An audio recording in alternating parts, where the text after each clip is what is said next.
Hello, welcome to the Warframe Collective. Today, we're going to be taking the Rubico Prime and we're going to be putting it up against the Lanka and seeing which one is the best. And I know some people already think they already know, but depending on what you value in a sniper, it's a lot closer than you think. Now, we're going to start by taking a look at the Rubico. A lot of people seem to prefer the Rubico over the Lanka because of its fast fire rate. But I find that with its less than stellar reload speed, oftentimes I spend more times reloading than shooting. So if we look at the base stats, you can see this weapon has 1 punch through, 38 crit chance with a 3 times crit multiplier and a 16% status chance, and it does most of its damage and impact at 149 for a total damage of 187. Now, when we compare the base stats of the Rubico to the Lanka, you see the Rubico has a 3.67 fire rate, much higher than the Lanka's fire rate of 1. But the Lanka has 10 shots in the magazine to the Rubico's 5, and the Lanka also sports 5 punch through to the Lanka's 1, so that's pretty huge. The Rubico has a better crit chance though at 38% as opposed to the Lanka's 20%, and the Rubico has a higher critical multiplier at 3x to the Rubico's 2x. The Rubico has 25% status chance and a total base damage of 200 that's primarily dealt in electricity. Now the first thing we're gonna do is we're gonna test out this weapon unmodded. We're gonna just show what the base damage is like unmodded. Now when you're using these snipers, it's important to zoom in for your max critical damage multiplier, because as you build up your shot combo, you will deal a little bit more damage. And as you can see, we're roughly hitting about 525 impact damage. We're roughly hitting about 525s and some 630s. And with the multi-shot, you know, that's basically like 1050. Now, when we go ahead and we armor strip these guys, our damage looks a lot better, but keep in mind, this is unmodded, so it's not like this really matters. I just want to show what the damage looks like without any mods and if the enemies didn't have any armor available. So yeah, the Rubico is pretty solid and it has that high fire rate. The only thing I don't like is how quickly it blows its load. The Rubico is like the premature ejaculator of the sniper world. Now, this is the first build we're going to be running. This is a hunter munitions build. I know some people are like, why the fuck are you running that? Stay with me, right? Because this build is just a 3-forma build and it might be a lot more viable to new players that don't have access to certain mods that other players have. Now listen, if you're a veteran player, I don't expect you to be running out here with a hunter munitions build. If you're a veteran player, I expect you to have access to a lot better build options at this point. This is kind of just your quintessential everyman's build. I wanted to make a basic build setup that pretty much every man could use, and it shows that the Rubico can still absolutely get the job done against steel path enemies and higher. And once you kill a couple enemies and you proc primary deadhead and you proc galvanized chamber, the Rubico goes off. The only fucking problem with the Rubico is that fast fire rate.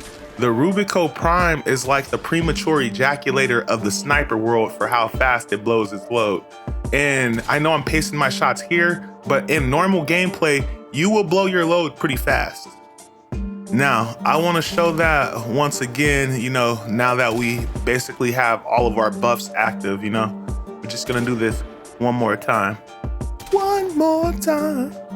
But yeah, the Rubico is nasty and I would recommend using it as long as you don't have a problem with constant reloading. And don't get me wrong, that can be negated with reload mods. I just haven't put any on the Rubico. Now we're gonna switch up the build a little bit, right? Instead of this build, we're gonna go ahead and try out this build. This build is a little different, but it's still a 3-forma build.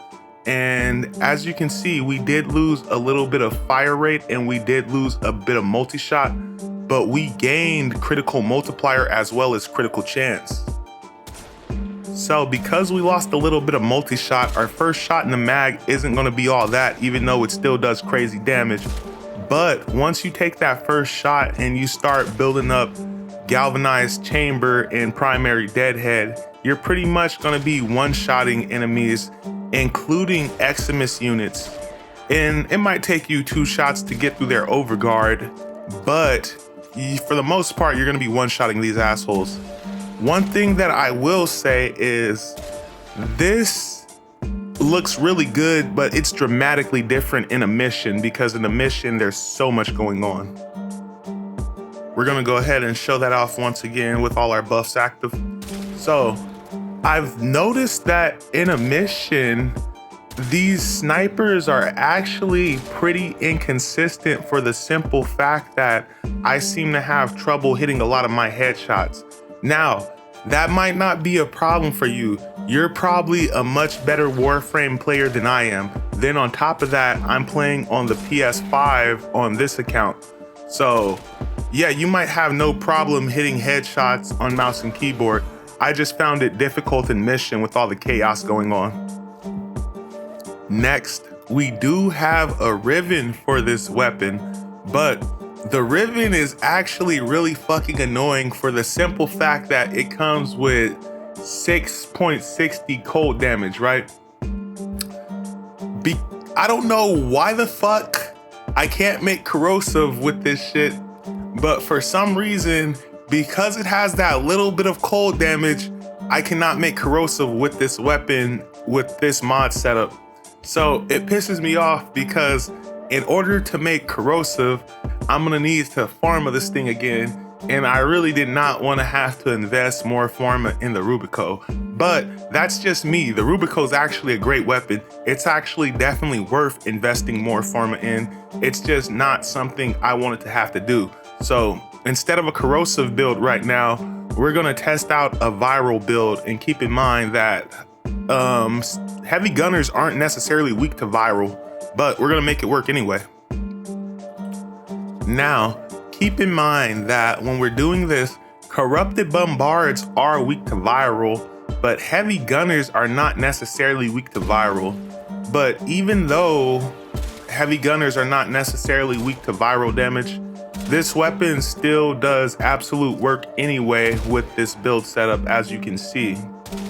I just like to match up the proper elements depending on what I'm doing. And most of the time, you really need to strip armor, so you really want to be running corrosive or have another avenue for armor stripping altogether. Now, keep in mind that when I am showing you all of this, at the time, we have big damage changes scheduled for sometime in the near future. So all this is actually subject to change depending on what DE does with the damage types. I remember the last time they tried this, right? They wanted to get rid of slash basically, right? Because they felt like slash was way too desirable when compared to the other procs. But it didn't end up working out, and slash is still here to this day, and puncture and impact are still not as effective. So who knows what these damage changes are gonna look like. Okay, so next we're gonna be moving on to the Lanka. And the first thing we're gonna do is we're gonna test out this thing unmodded. And I know I still have primary deadhead on there.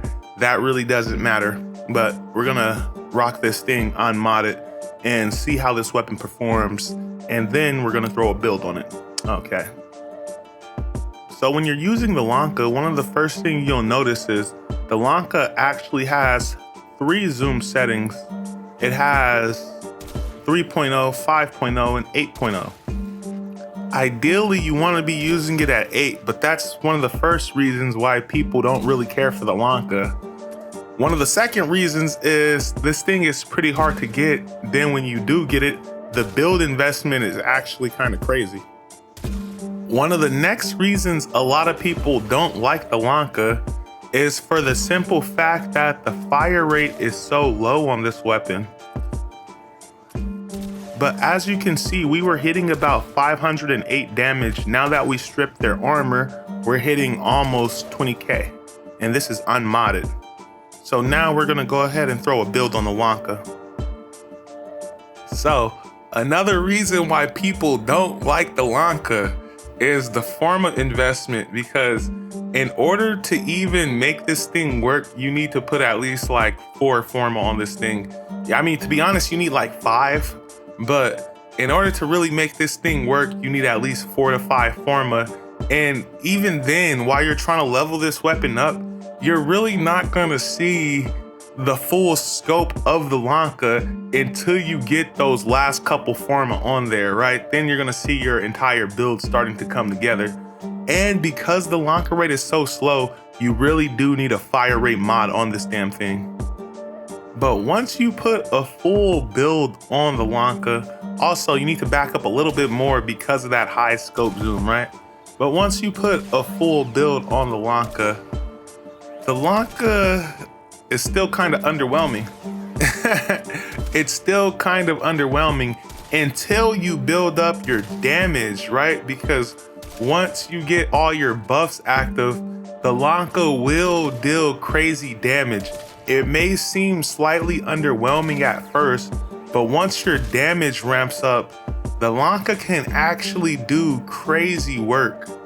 I know it may not be immediately apparent at first, but the Lanka can actually deal massive damage, as you can see. I know a lot of people might still prefer the Rubico, but keep in mind this is the first build that we're using on this thing. Now, we're gonna try this again, but with all of our buffs active. We're gonna go ahead and shoot these guys once again, but now we have all of our buffs active, just so you can see what the damage is like once our buffs are ramped up on this build in particular. And as you can see, it pretty much one-shots these guys.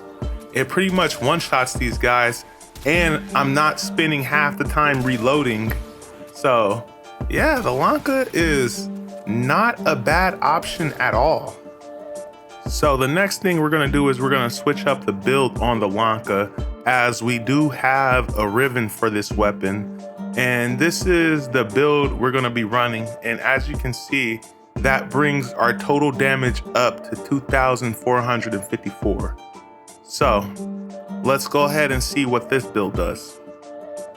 So let's go ahead and make sure we zoom in for that maximum critical multiplier. And as you can see, the Lanka pretty much does work. The Lanka is a really good weapon, and it's the preferred sniper for a lot of players. And ultimately, this whole video is going to come down to a matter of preference, because as you can see, you can make both of these weapons do pretty crazy damage. So ultimately, it's probably going to come down to a matter of preference for many players. But we're going to go ahead and show that off again with our buffs active. And as you can see, the Lanka has no problem putting all of these enemies down, and that extra punch through is always going to be nice on a sniper rifle. Then on top of that, you don't have to spend hella long reloading. I know that's a huge focal point for me, but I can't stand how much I end up reloading with the Rubico. Now, one thing I will say about these sniper rifles is they perform really well in a controlled environment when you just have enemies standing still, not doing shit. But the performance of these weapons dramatically differs when you're in an actual mission and enemies are running all over the place and shooting at you.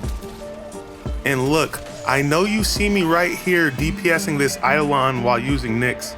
Don't use Nyx to do this, because there are so many better options. I was just kind of already using Nyx, so I was like, fuck it. Now, the thing about both of these snipers for me is when it comes to standard missions, I have trouble hitting my headshots because enemies are moving all over the place. And because of that, I'm almost never hitting my optimal TTK. This may not be a problem for you because you might be a much better player than I am, and you might be on mouse and keyboard where hitting headshots is a lot easier. I just found that me personally playing on PlayStation 5 using a controller, I had hard times hitting consistent headshots, and because of that, I felt like I was almost never hitting my optimal TTK besides those moments when I could consistently hit headshots, which is not that often. But you're probably a much better player than I am, so this may not even be an issue for you. And I know I'm using a Lanka right here, but it's pretty much the same story with the Rubico. But yeah, the Lanka is still a beast. I really like using the Lanka with mag. The Lanka has a very strange interaction with her magnetize ability. So yeah, if you've never used the Lanka on mag, I'd say go ahead and test that out, because the Lanka is probably her best weapon. But let's go ahead and try out the Rubico and see how the Rubico does. So once again, the Rubico is pretty nasty, right? I just have trouble hitting those headshots, so I'm not consistently hitting my optimal time to kill. And then on top of that, these enemies have crazy armor multipliers on standard missions, so you really want to be matching up the elements. And right now, as you can see, we're using viral, and I do believe some of these guys are weak to viral, but ideally you really want to be running corrosive against these assholes. But viral still does the job for the most part. But you know what? One thing I will say about this weapon is, because this weapon is the premature ejaculator of sniper rifles in Warframe when it comes to its ammo, it makes this weapon perfect for running critical delay. And even right here, right? This is a perfect example of what I'm talking about. Because of the nature of how fine the goddamn scope is on the Rubico, I really have a hard time hitting headshots. I don't know if you can tell, but right here, I kept missing her, right? I kept missing her, and you know, oftentimes missing a shot is the difference between life and death in Warframe, so you know, you better watch your ass. But anyway, we're gonna go ahead and do something different right now. So listen, I did end up putting 2 more Forma on the goddamn Rubico for the simple fact that I couldn't do what I wanted with this weapon. Also, don't be like me. Make sure you always have your weapons reloaded when the time comes around, because yeah, I always have a problem with it. Look how much I'm reloading right here. Like, goddamn. Look how much I'm reloading right here. But anyway, the Rubico still does that work, and a lot of people even prefer it when DPSing Eidolons. But for the most part, I prefer the Lanka, because I don't know if you guys noticed, but I've already had to reload like 5 or 6 times just within this short damage rotation. I know I'm kind of stumbling over my words right now, but looking at this footage, I'm like, bro, look how much I'm having to reload right here. So this is the build we ended up with. And this is still not the build I wanted, but this is the build I ended up with. I really need to re-roll this Riven to get rid of that goddamn cold proc. And I even wasted like a good 20,000 Kuva trying to re-roll this bitch, and I didn't get anything better. Also, if you're using a sniper for general use, you'll probably be better served with running Rhino, especially if your Rhino has 285 fucking power strength. But before we roar, we're just gonna show off the Rubico's normal damage with this build. And as you can see, you know, corrosive on these guys puts in that work, and it knocks these enemies down like it's nobody's business. Of course, you gotta keep this weapon reloaded, but yeah, the Rubico is absolutely fucking nasty, and nobody's gonna sit here and tell you otherwise. Now we're gonna go ahead and roar to really amplify the damage of this sniper. And if you are planning to go kill an Eidolon, Rhino is actually a very good option as long as you know you have a good amount of power strength. Rhino plus a Rubico will absolutely put in that work. And as you can see, even these Eximus are no match for what Rhino is putting out over here. Next, we're gonna switch to the Lanka. And as you guys can see, Lanka plus Rhino, also really nasty. And we're not even using our max scope zoom right there, so we're not even getting our max amount of damage possible with the sniper. And because the Lanka has 5.0 punch through, we can just go ahead and shoot through walls. So yeah, Lanka plus Rhino, also really fucking nasty. But ultimately, whatever sniper you prefer is kind of a matter of preference because these weapons do two totally different things. But for me personally, it's the Lanka. Thank you guys for watching. The best thing you guys can do for me at this point is have a beautiful day. Sound off in the comments what your favorite sniper is. Peace.